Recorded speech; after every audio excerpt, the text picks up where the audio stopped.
الرجیم بسم اللہ الرحمن الرحیم الحمدللہ رب العالمین وصلی اللہ علی محمد وآلہ الطاہرین اما بعد اللہم صلی علی محمد وآل محمد وعجل فرجہم۔ سامعین محترم، ناظرین کرام، السلام علیکم ورحمۃ اللہ وبرکاتہ۔ یا علی مدد علیہ الصلوۃ والسلام سلسلہ گفتگو چل رہا تھا عید قربان کے مسائل کے اعتبار سے، اور ہم نے گزارش کی کہ قربانی کے مسائل میں جو پیچیدگی کی اصل وجہ ہے وہ ہے احکام سے لا علمی۔ انسان، مومنین، دیگر احباب مسائل سے آگاہ نہیں ہے، اور بنیادی دو وجوہات ہم نے گزشتہ اپنی دو ویڈیو میں گزارش کی ہیں۔ اگر آپ وہ وجوہات تفصیلاً اگر معلوم کرنا چاہیں تو ہم اس کا لنک جو ہے وہ ڈسکرپشن میں دے دیں گے، آپ مزید اس کی تفصیل جو ہے وہ وہاں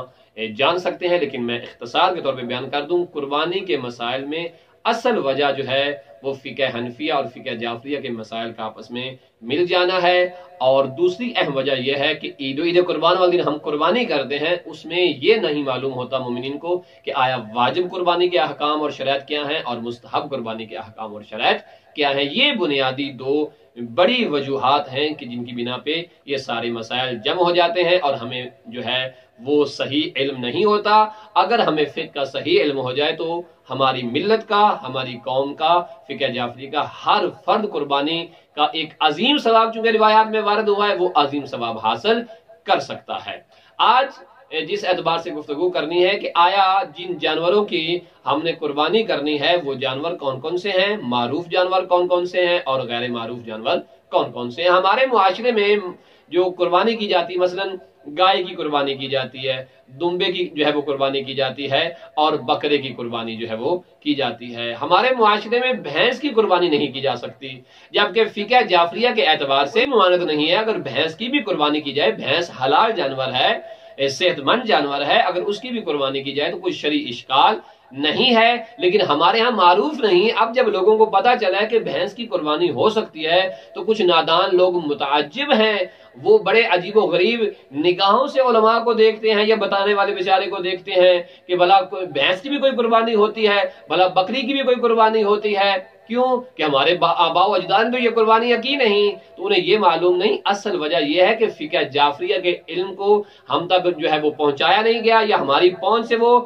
دور تھا، اور اس کی جگہ پہ ہمارے معاشرے میں جگہ لے لی فقہ حنفیہ کی باتوں نے، اور فقہ حنفیہ کے اعتبار سے معروف ہو گیا۔ لیکن فقہ جعفریہ چونکہ حل المشکلہ جو ہے وہ دین ہے، وہ فقہ ہے، اس لیے حلال جانور جو ہے اس کی قربانی ہو سکتی ہے، اور بھینس جو ہے وہ حلال جانور ہے، اس میں کوئی شرعی اشکال نہیں ہے۔ فقہاء نے بڑی آسانیاں دی ہیں، بالخصوص ایت اللہ العظمہ جناب سماعت سید سستانی پروردگار ان کی حفاظت فرمائے، انہوں نے بھی جانور کے اعتبار سے کچھ عمروں کا تعین کیا کہ افضلیت اس کے اندر ہے کہ انسان جن جانوروں کو قربان کرنا چاہ رہا ہے ان میں عمر کے اعتبار سے ان چیزوں کا خیال رکھا جائے۔ مثلا اگر اونٹ ہے اسے نہر کرنا چاہ رہا ہے تو انسان کو چاہیے کہ وہ جو اونٹ ہے اس کی عمر جو ہے وہ 5 سال ہونی چاہیے، 5 سال سے کم نہیں ہونا چاہیے۔ اسی طرح اگر ہم غور کرتے ہیں گائے اور بکرے کے اعتبار سے تو اس میں فرماتے ہیں کہ 2 سال ہونا چاہیے، اور اگر ہم دمبے کی طرف رخ کرتے ہیں تو اس میں ہے کہ 6 ماہ ہونا چاہیے۔ اب یہ جو عمریں ہیں جانوروں کے اعتبار سے اس میں افضلیت ہے، لیکن اگر یہ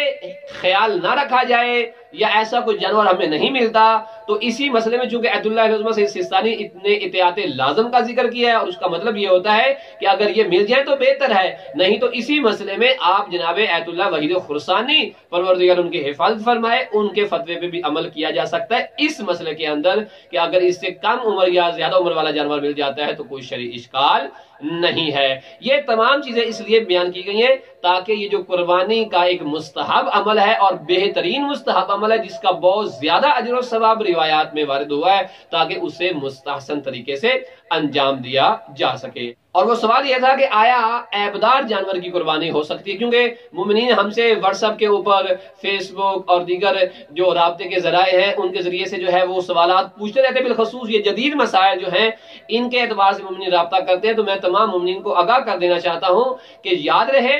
کہ عیبدار جو جانور ہے جس کا سینگ ٹوٹا ہوا ہے اس کی قربانی ہو سکتی ہے اس اعتبار سے کہ ہمیں صحت مند جانور مل نہیں رہا اور قربانی کرنے کا بہت زیادہ ثواب ہے، لہٰذا اگر ایسا جانور مل رہا ہے کوئی اور جانور نہیں ہے تو اس کی قربانی کی جا سکتی ہے، لیکن بہتر یہ ہے، افضل یہ ہے کہ عیوب سے پاک جانور کی قربانی کرنی چاہیے۔ اپنے سامعین سے مخاطب ہوں، اگر وہ ہم سے کنٹیکٹ کرنا چاہیں تو انسٹاگرام پہ، فیس بک پہ، ٹویٹر پہ اور واٹس ایپ کا نمبر سکرین کے اوپر موجود ہے، آپ جدید مسائل میں ہم سے رجوع کر سکتے ہیں اور ہم نجف اشرف سے فقہا علماء کے ذریعے سے آپ کے ساتھ پورا تعاون کرنے کے لیے بالکل ہر وقت آمادہ رہتے ہیں۔ مزید قربانی کے اعتبار سے ہماری سابقہ ویڈیو جو ہے وہ بھی موجود ہے، جس میں انہی مسائل کو ایک تفصیلی اعتبار سے مفصل انداز میں جو ہے وہ بیان کیا گیا ہے، اس نیت کے ساتھ، اس خلوص کے ساتھ کہ انشاءاللہ تعالی ہم مومنین کی رہنمائی کر کے انہیں اس مستحب عمل میں بہترین طریقہ کار بتائیں تاکہ وہ اللہ کی بارگاہ میں اپنا خلوص اور اپنی نیت مستحسن طریقے سے پیش کر سکیں۔ اپنی دعاؤں میں ہم سب کو یاد فرمائیے گا۔ وصلی اللہ علی محمد وآلہ